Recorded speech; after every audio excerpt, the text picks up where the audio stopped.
No, emprender es un proceso crítico y constructivo donde usted tiene que romperse todos los días. Y hablo de romperse no es de darse duro, sino de confrontarse, de preguntarse y es pues un modo de vida. Y además que el emprendimiento prueba demasiadas cosas, como mis convicciones personales, ¿sí? Como qué tan dispuesto estoy a creer y a pelear por esta idea de negocio que al principio nadie va a creer, que van a criticar, porque aquel que decide emprender lo primero que recibe no es un ojalá te vaya muy bien, sino es un eso sí da, eso sí funciona. Pero también otro punto es el tema de la pena y cómo superar la cosa social de promover tu idea, de promover lo que tú crees. ¿Qué dice Pedro al respecto de eso? Espero que esto no dañe mi reputación. Ah. Bienvenidos a nuestro tercer episodio de nuestra serie sobre el trabajo en la vida que viaje. Hoy seguimos aquí con Dani desde Barranquilla, Pedro desde Bucaramanga y yo desde Canadá. Y hoy vamos a hablar sobre el emprendimiento, un tema que estuvo de moda por un tiempo y sobre el que Pedro habla muchísimo. Dani también es emprendedora. Yo respeto muchísimo a los emprendedores, solamente la idea de saber que viene el fin de mes y no han llegado las ventas que tienen que llegar, pagos y esa adrenalina, yo me imagino cómo la manejan y quiero pues que nos cuenten un poco de su experiencia como emprendedores. Pedro, sé que es un tema que te apasiona muchísimo, así que háblanos de cómo lo has vivido a la luz de la... Bueno, yo quisiera empezar diciendo de que el emprendimiento es un crecimiento de adentro hacia afuera, que el emprendimiento va más allá de la idea de un negocio, independientemente de la línea que sea, porque la idea puede ser buena, puede estar validada, puede haber un estudio de mercado, puede ser disruptiva, pero tiene más peso el carácter del emprendedor que la misma idea del emprendedor, ¿sí? Y eso es algo que me ha llevado a trabajar todos los días en mí, ¿sí? Todos los días, porque he entendido que si yo crezco, el negocio crece, las ideas crecen y así sucesivamente. La gente se centra en hacer crecer algo y no crecer ellos y por ende no crece ni acá ni crece ni allá. Entonces, una de las cosas que más uno se encuentra en este mundo es que la gente le dice, no, yo quiero emprender, pero estoy empleado. Y pues la verdad, yo creo que es mejor emprender, ¿sí? Pero vamos a tocar ese tema más adelante, pero quiero dar esa premisa porque yo pienso que lo que usted hace hoy es es la plataforma que lo prepara para mañana. No es que uno nace siendo emprendedor y al otro día usted se vuelve millonario y gana mucho dinero, como muchas veces la gente piensa que significa emprender. No, emprender es un proceso crítico y constructivo donde usted tiene que romperse todos los días. Y hablo de romperse no es de darse duro, sino de confrontarse, de preguntarse y es pues un modo de vida. Pero un ejemplo muy claro que quiero poner es el ejemplo de Jesús. Jesús pasó 30 años haciendo algo para lo que no vino al mundo, para en 3 años desarrollar su propósito. Y eso es algo muy interesante porque durante esos 30 años, según la línea de su familia, tuvo que haber sido carpintero como su papá, ¿sí? Jesús sabía que no iba a venir a eso, pero a mí lo que me parece más interesante es que Jesús nunca dijo, yo merezco más, como hoy escucha uno mucha gente diciendo, es que yo merezco otro trabajo, otra vida, es que yo nací para grandes cosas, es que yo no me puedo conformar con menos, sino que hizo lo que tenía que hacer según su proceso de vida. Y cuando llegó su momento de emprender a los 30 años, que significó sus 3 años de ministerio, en donde literalmente emprendió con 12 locos, en donde formó y transformó, la rompió en esos 3 años. Mucha gente en el proceso se frustra porque no ve los resultados que quiere, pero Jesús pasó 30 años haciendo algo que no era lo que él quería, pero entendía que eso iba formando su vida. Seguramente puede que hoy lo que estés haciendo no sea para lo que fuiste diseñado, pero eso que haces hoy es lo que te está preparando para lo que haces por mañana. Ese es como el resumen que yo puedo determinar para mí, para mi emprendimiento. Yo me he encontrado con ideas hoy que concluyo. que si yo no hubiese hecho eso antes, que antes decían, eso no es para mí, como mucha gente dice, no, es que yo no estoy para eso. Entonces, si uno no está para eso, ¿para qué está? Si uno está para formarse, para servir, para ir detrás, ¿qué es lo que estamos haciendo? Pues personalmente pienso que hay mucha presión, ¿cierto? Moderna de encuentra tu pasión, haz lo que te gusta, pero en realidad la libertad no se construye con libertad, la libertad se construye con responsabilidad. Y esa responsabilidad con lo que tengo hoy y con lo que voy haciendo. Entonces, como mi aporte frente al tema del emprendimiento.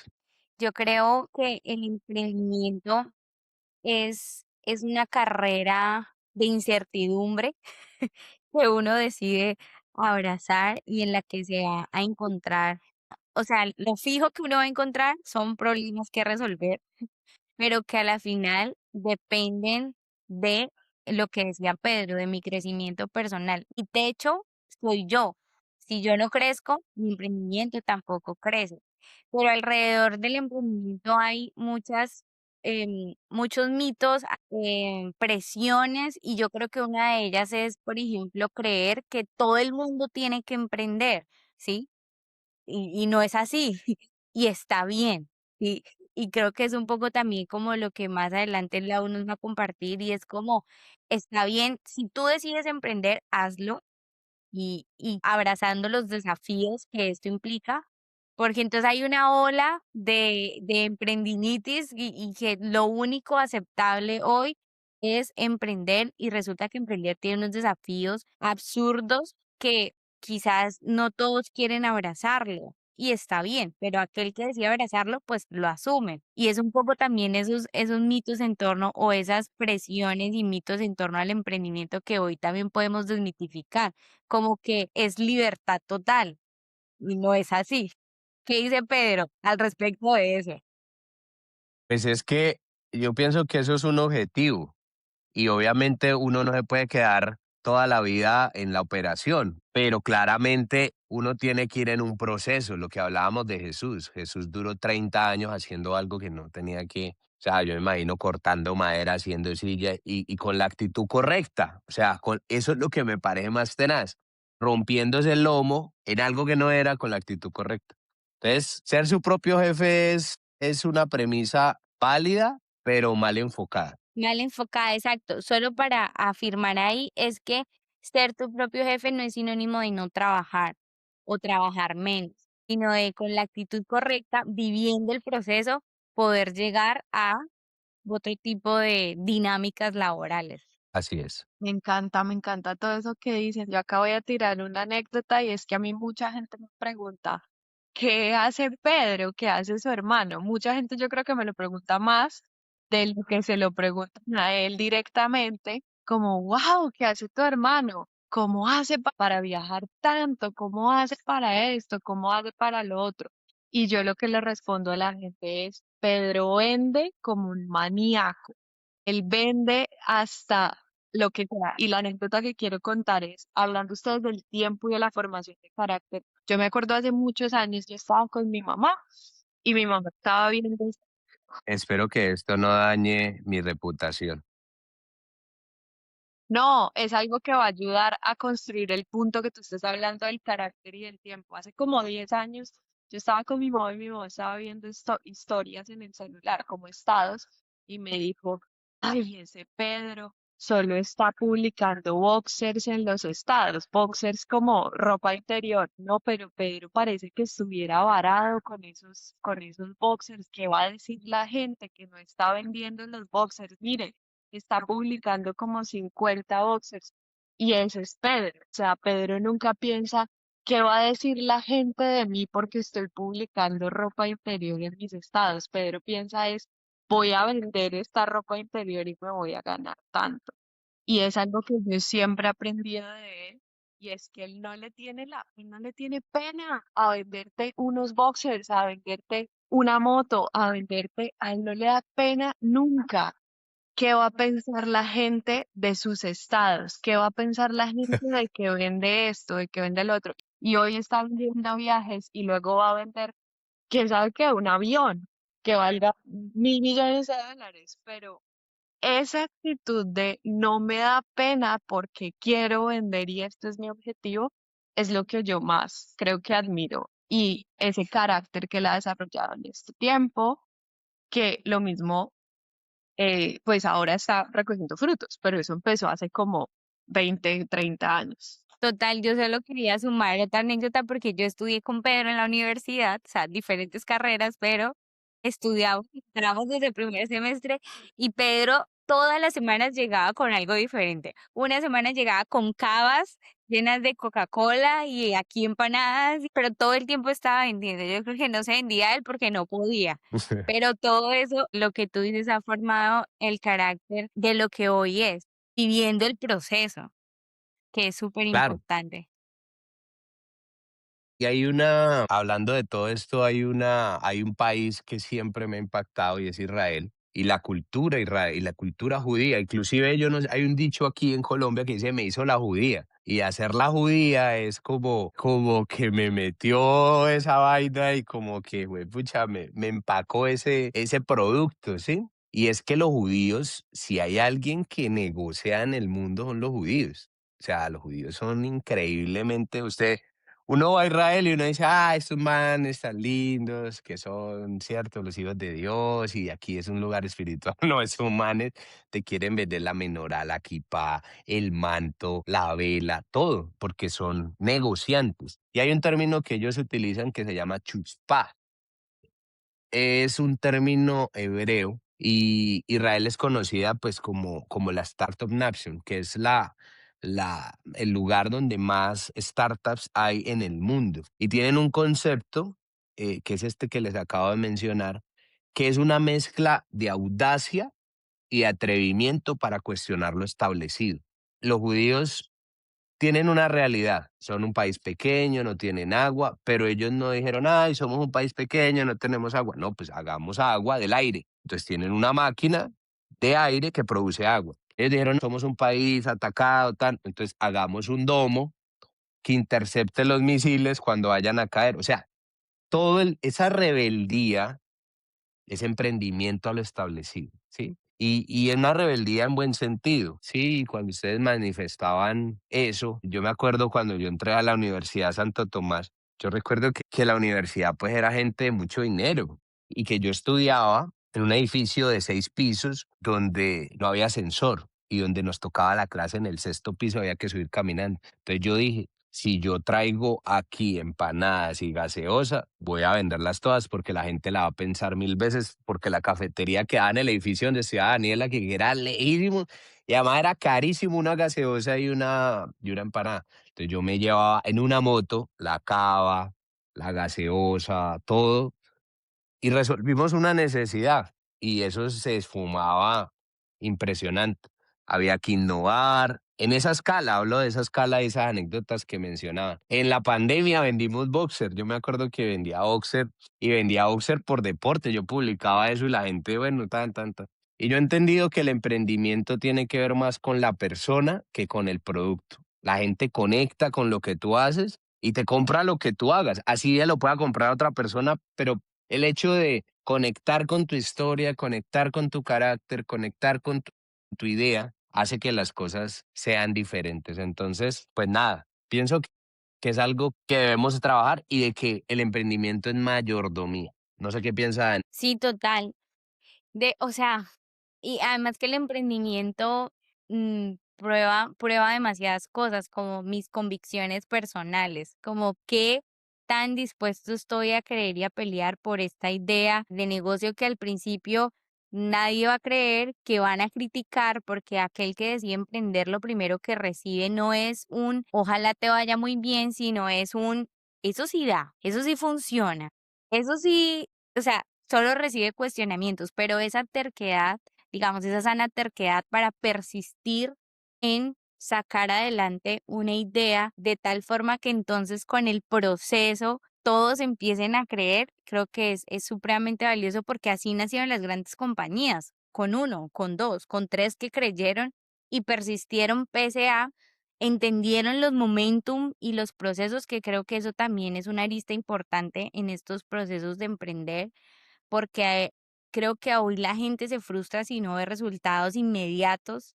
y eso no pasa. De hecho, esa es la mayordomía, trabajar y vivir el proceso de siembra, ¿sí? Para que venga en efecto la cosecha, pero eso requiere un tiempo, un modelo y un montón de cosas que creo que hoy muy pocos también están dispuestos a hacerlo por la inmediatez de si no me producen ya, no sirve. Pero fíjense lo que estamos hablando del proceso de Pedro, o sea, Pedro hoy le vende a uno lo que sea porque lleva toda su vida vendiendo. A ese proceso y a esa riqueza me refiero. Entonces, yo creo que el emprendimiento a la final prueba mis convicciones personales y me lleva sí o sí a crecer. O sea, si yo no crezco, lo que yo quiero hacer tampoco crece. Sí, una cosa que yo admiro de los emprendedores y nos pueden contar un poquito de sus luchas es esa fluctuación en el ingreso, como esa falta de poder predecir el Estabilidad. ingreso. Digamos que sí, sí hay estabilidad, pero poder predecir que puede haber un mes muy bueno o un mes muy malo y como esa fluctuación o meses increíblemente espectaculares y meses de pronto muy secos, cómo navegar eso es algo que admiro mucho y que para mi personalidad es lo que más me cuesta, pero igual Pedro decía que igual emprender es ir del punto A al punto B, entonces de pronto yo sea emprendedora en otros ámbitos, pero ese es un punto que admiro muchísimo de lo que manejan y ahorita nos pueden hablar de eso, pero también otro punto es el tema de la pena y cómo superar la cosa social de promover tu idea, de promover lo que tú crees, lo que tú vendes y hablaba con alguien y le contaba que Victoria Beckham, que tiene una serie en Netflix y una fortuna con David Beckham, si no estoy mal, de 50 millones de dólares. Hoy tú entras al TikTok de Victoria Beckham y hay videos de ella maquillándose, vendiendo su marca de maquillaje. Una vieja que no necesita ponerse en esas porque tiene una fortuna gigante con su esposo. Ella misma es la cara de su producto, ella misma vende sus labiales, ella misma hace sus tutoriales de maquillaje. Mientras tanto, muchas personas que tienen ideas, por ejemplo, les da pena, o cierto, como ofrecer, ponerse en la cámara. Ustedes dos tienen cuentas, digamos, marcas personales, hablan de todo lo que se les ocurre, impulsan sus ideas, Dani con su coworking, Pedro con sus viajes y no tienen millones de seguidores, pero esa exposición digital hoy les permite también impulsar sus emprendimientos porque superaron esa idea del qué dirán, ¿no? Sí, claro, yo pienso que uno de los enemigos más grandes que tiene uno es eso, el qué van a decir, porque yo pienso que cuando uno democratiza las ideas,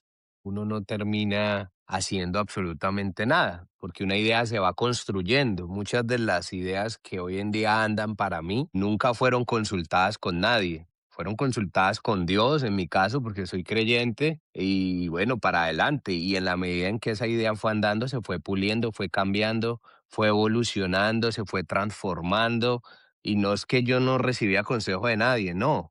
Al contrario, es que yo sé que si yo le comparto a mucha gente, la gente dice, no, parce, eso cómo va a funcionar. Y muchos de los negocios son eso.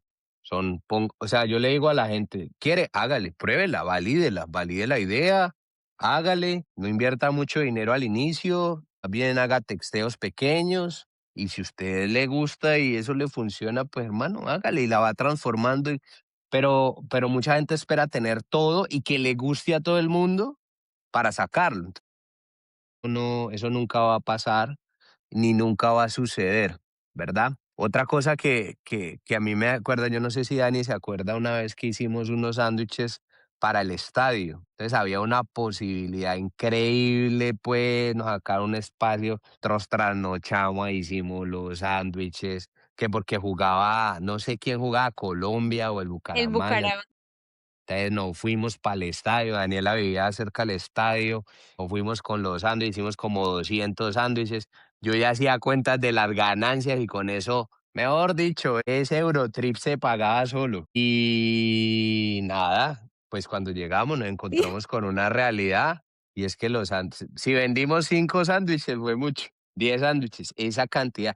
El partido avanzaba y los sándwiches no se vendían no pasaba nada, todos nos mirábamos. ¿Y qué terminó pasando? Cada uno se llevó sándwiches para la casa ese día, desayunamos la próxima semana sándwiches todos los benditos días, ese sándwich sabía a fracaso, sabía a derrota, y yo creo que muchos ahí dijeron, no, esto es muy berraco. Yo me reía porque es que al final estábamos jóvenes, no estábamos hipotecando la casa, eso no dependía del arriendo.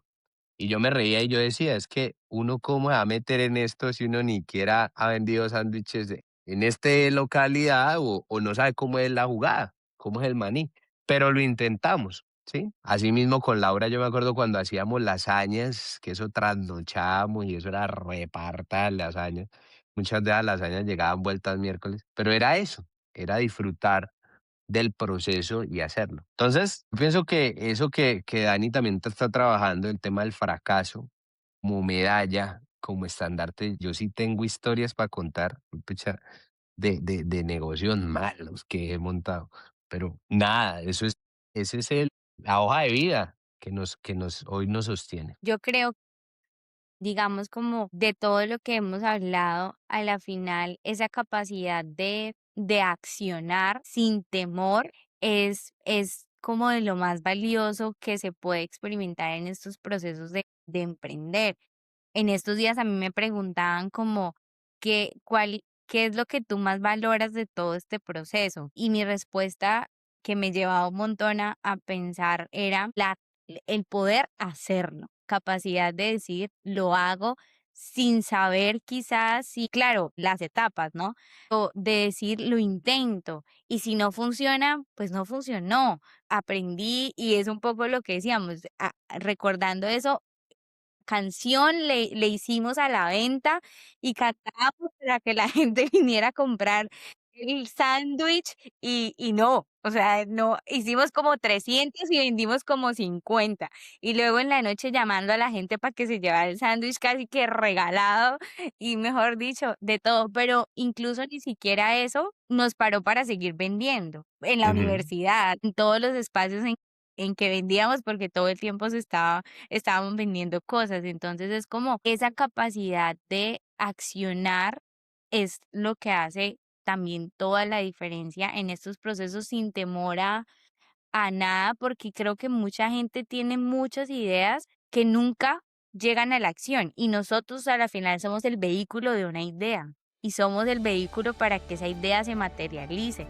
Entonces renunciar a qué van a decir, que digan, que no va a funcionar y si sí funciona. claro. Me encanta todo eso, chicos. Los felicito porque ustedes han superado esa barrera que tiene a mucha gente ahí y es el que dirán. Y ustedes ya dieron ese salto. Yo creo que eso es lo que separa a un buen emprendedor o a uno con una muy buena idea, es esa capacidad de ejecutar y dar ese salto de me vale huevo lo que digan. Esto es lo que yo quiero hacer. Saltar. Es maravilloso aprender de ustedes eso. Sigan a Dani en su Instagram, ella comparte mucho sobre el trabajo. Sigan a Pedro, si no lo siguen en su Instagram, él comparte mucho sobre viajes y emprendimiento y fe. Y bueno, sigan La Vida que Viaje. No se pierdan que viene el último episodio para quienes son empleados como yo. Recuerden La Vida que Viaje. Un abrazo, chicos.